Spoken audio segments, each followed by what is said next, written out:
Halo Indonesia, saya Kristianto Yin Oni, salam NKRI. Kali ini saya ingin menjawab komentar dari Abang Juntak. Abang Juntak ini semalam berkomentar di video saya, video terbuka untuk Pak Pendeta Saifuddin Ibrahim. Dan beliau terkesan membela Pak Pendeta Saifuddin Ibrahim ya. Saya bacakan dulu nih. Bro Yin Oni, Anda harus lahir baru dulu, baru Anda ngerti apa arti amanat agung. Saya tidak semua setuju statement beliau. Beliau yang dimaksudkan di sini Pak Pendeta Saifuddin Ibrahim ya. Namun semua itu bertolak dari ketidakadilan yang dilakukan penegak hukum. Keselamatan harus diberitakan, bro. Menurut saya, Anda tidak punya ilmu untuk mengkritik Pak Saifuddin.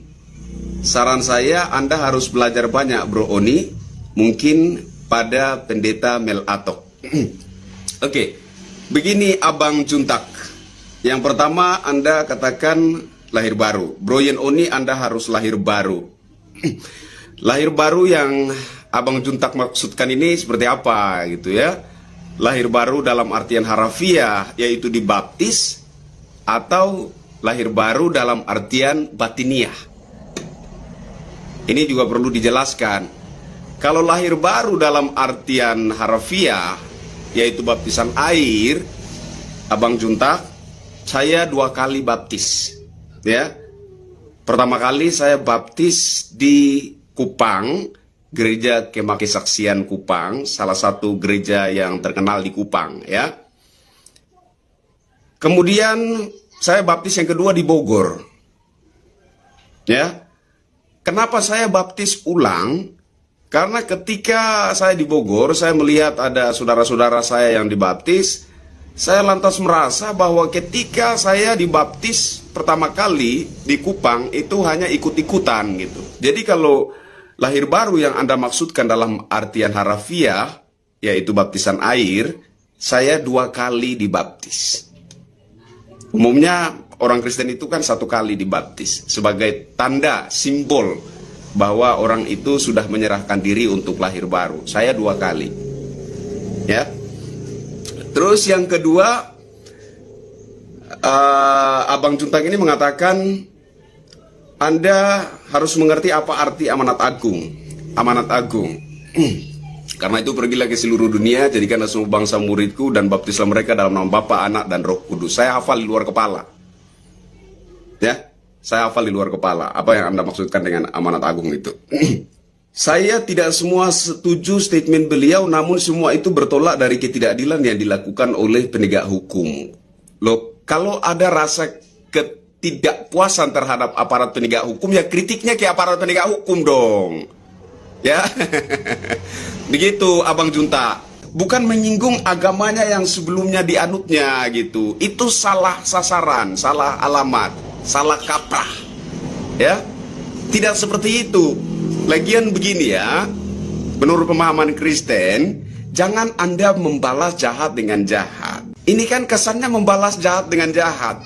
Kalau menurut Anda yang dilakukan oleh Pak Yahya Waloni itu tidak baik, tidak benar, jahat, ya jangan kau ikuti. Kalau kau ikuti, lantas bedanya apa Anda dengan Pak Yahya Waloni? Gak ada bedanya tuh. Tuh, kalau Anda orang Kristen, Anda tentu paham firman Tuhan bilang jangan balas jahat dengan jahat. Ya, ada juga yang bilang selama ini ustadz-ustadz menyerang iman Kristen, Anda diam. Hei, saya ini yang paling keras menentang ustadz-ustadz. Tapi saya selalu menekankan cara pandang agama dari perspektif kebangsaan. Karena kita ini bangsa yang berbineka tunggal ika. Ya. Kenapa saya menanggapi Pak Pendeta Saifuddin Ibrahim?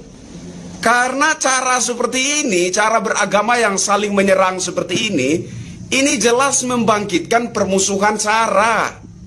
Dan permusuhan sara ini berpotensi menghancurkan bangsa kita, bro, abang, ya. Maksud saya, apapun agama Anda, sudahlah itu dapur Anda gitu loh. Mau masakannya enak atau tidak enak, mau masakannya manis atau pahit, itu makanan Anda. Dapur orang masakan orang itu enak atau tidak enak, masakannya itu rasanya pahit atau manis, itu dapur orang. Anda tidak punya wewenang untuk mengintervensi dapur orang. Makanya dalam video terbuka saya kepada Pak Saifuddin Ibrahim, saya menekankan cara beragama, ya. Nilai tambah apa yang didapat oleh umat Kristen dengan statement-statement Pak Saifuddin Ibrahim yang mengkritisi isi kitab suci Al-Quran? Nilai tambah apa yang didapat oleh umat Kristen?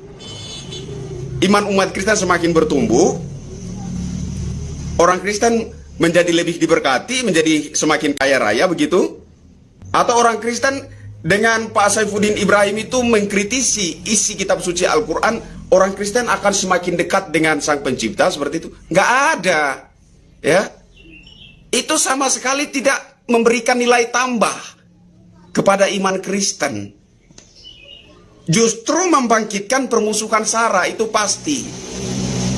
Dan permusuhan SARA inilah yang saya tentang dari siapapun. Entah itu dari seorang pendeta, entah itu dari seorang ustadz, dari siapapun juga. Jangan seperti itu. Pelajarilah cara-cara beragama yang benar di negara yang berbineka tunggal ika ini. Karena mereka mengintervensi agama saya, mereka mengkritisi kitab suci saya, lantas saya juga mengkritisi kitab suci mereka. Itu bukan cara yang bijaksana. Ya. Itu bukan cara yang disarankan oleh ajaran agama Kristen. Ajaran kitab suci Alkitab jelas. Jangan Anda membalas kejahatan dengan kejahatan. Kalau menurut Anda statement-statement dari tokoh-tokoh agama lain itu jahat, ya, menyerang kitab suci, iman Kristen, ajaran-ajaran teologi Kristen. Kalau Anda merasa itu jahat, jangan Anda ikuti cara mereka. Kalau Anda ikuti cara mereka, lantas bedanya Anda dengan mereka apa? Ya, itu yang ketiga. Terus, keselamatan harus diberitakan, bro. Ya, saya sepakat. Keselamatan harus diberitakan. Kan saya juga bilang bahwa tugas kita adalah menyampaikan pesan-pesan moral. Ya, kalau orang mau terima, syukur, alhamdulillah, puji Tuhan. Kalau orang tidak terima, ya sudah. Tugas kita hanya memberitakan, menyampaikan. Kita tidak punya hak untuk memaksakan orang mengikuti cara pandang kita.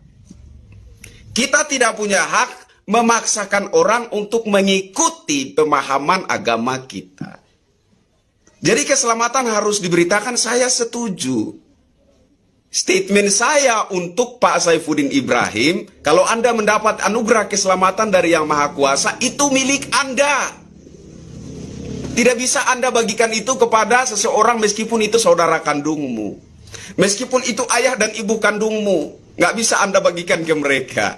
Penjelasan saya sederhana sekali, bahwa Anda tidak bisa memindahkan seseorang dari dunia ke surga. Nggak bisa.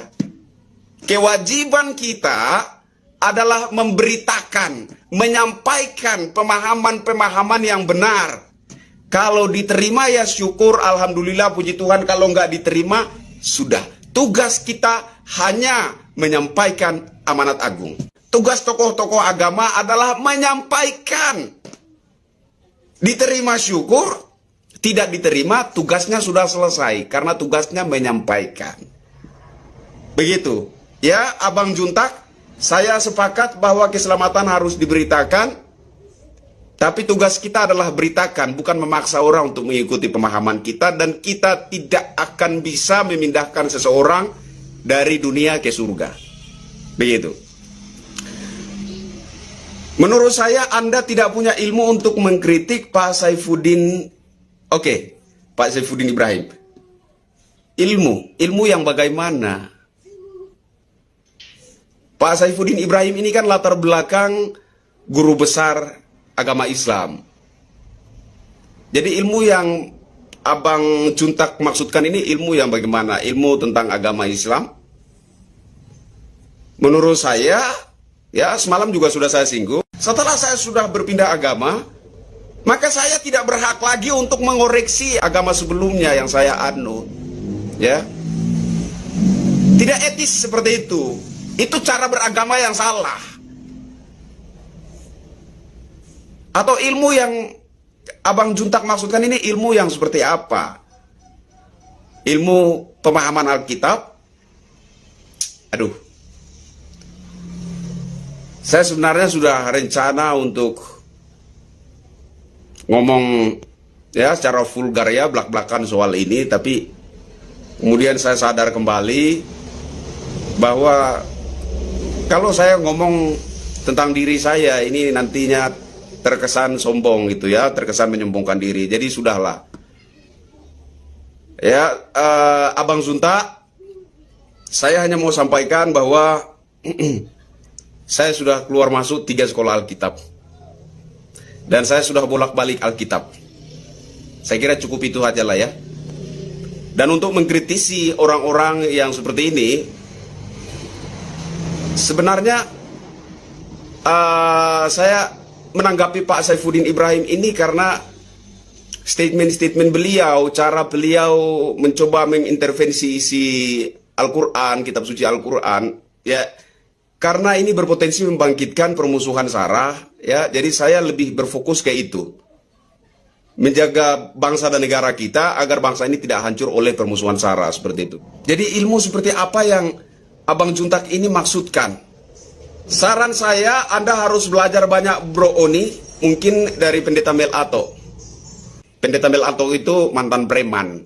Dia sebelum bertobat saya sudah duluan. Begitu ya. Bukan berarti dalam artian bahwa saya merasa lebih baik dari Pendeta Mel Ato. Bukan itu. Tapi kalau Anda merekomendasikan saya untuk belajar menimba ilmu dari Pendeta Mel Ato, saya kira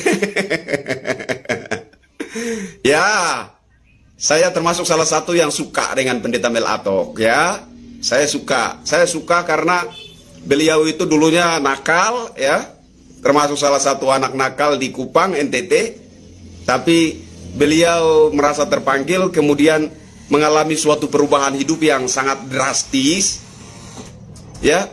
Itu luar biasa menurut saya, dan itu yang membuat saya mengagumi Pak Pendeta Mel Ato, begitu. Tapi saya kira kalau Abang Juntak ini menantang saya seolah-olah membanding-bandingkan dalamnya ilmu Pak Pendeta Mel Ato dengan saya, atau dalamnya ilmu Pak Saifuddin Ibrahim dengan saya. Nggak begitu. Saya melihat agama itu dari perspektif kehidupan berbangsa. Bangsa kita ini bangsa yang berbineka tunggal ika. Bangsa kita ini sudah selesai dengan perdebatan seputar perbedaan suku, ras, agama, dan antar golongan. Ya, sudah ada Sumpah Pemuda, satu tumpah darah tanah air Indonesia, satu bangsa-bangsa Indonesia, satu bahasa-bahasa Indonesia. Berbeda-beda suku, ras, agama, antar golongan, tapi kita satu Indonesia. Sudah selesai itu. Jadi nggak perlu kita berdebat soal-soal keyakinan.